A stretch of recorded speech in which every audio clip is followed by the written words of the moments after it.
कमलायतलोचन लोकपते विजयी भव वेङ्कटशैलपते सचतुर्मुख षण्मुख पञ्चमुख प्रमुखाखिल दैवतमौलिमणे शरणागत वत्सल सारनिधे परिपालय मां वृषशैलपते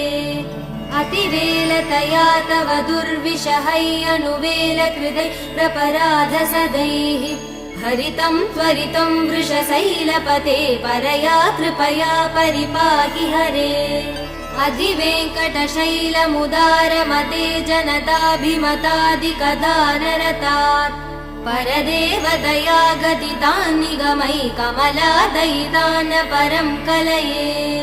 कलवेणुरवा वसगोपवधू शतकोटिवृतात् स्मरकोटिसमात् प्रतिवल्लविकाभिमदात् सुखदात् वसुदेव